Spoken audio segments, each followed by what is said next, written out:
ఆంధ్రప్రదేశ్ రాష్ట్రానికి మన దేశంలో ఉన్నటువంటి అన్ని బ్యాంకుల్ని కంట్రోల్ చేసేటటువంటి రిజర్వ్ బ్యాంక్ ఆఫ్ ఇండియా తన యొక్క రీజనల్ ఆఫీస్ని ఆంధ్రప్రదేశ్ రాష్ట్రంలో ఏర్పాటు చేయడానికి సిద్ధం అయింది. అయితే ఆంధ్రప్రదేశ్ రాష్ట్రంలోని విజయవాడ నగరంలో ఈ యొక్క రిజర్వ్ బ్యాంక్ ఆఫ్ ఇండియా తన రీజనల్ ఆఫీస్ని ఏర్పాటు చేయడానికి అన్ని ఏర్పాట్లు చేయడం జరిగింది.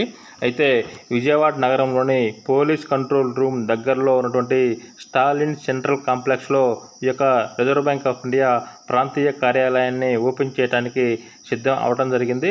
అయితే దేశంలో రిజర్వ్ బ్యాంక్ ఆఫ్ ఇండియాకి 19 రాష్ట్రాల్లో రీజనల్ ఆఫీసులు ఉండటం జరిగింది. అయితే కొత్తగా ఏర్పడిన మన రాష్ట్రానికి reserve bank of India regional ఆఫీస్ని ఓపెన్ చేయడానికి సిద్ధం అయింది.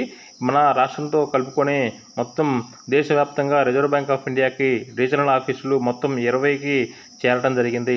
అయితే ఈ యొక్క విజయవాడలో రీజనల్ ఆఫీస్ని ఓపెన్ చేయడానికి ఈ యొక్క రిజర్వ్ బ్యాంక్ ఆఫ్ ఇండియా పూనుకోవడం జరిగింది.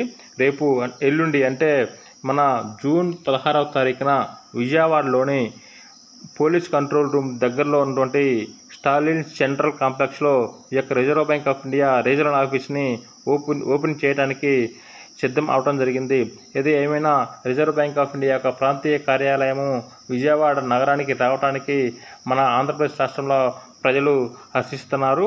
ఈ యొక్క reserve bank of India regional ఆఫీస్ని జూన్ 16వ తారీఖున reserve bank of India deputy governor T Ravishankar చేతుల మీదుగా ప్రారంభిస్తున్నట్టుగా కూడా చెప్పడం జరిగింది.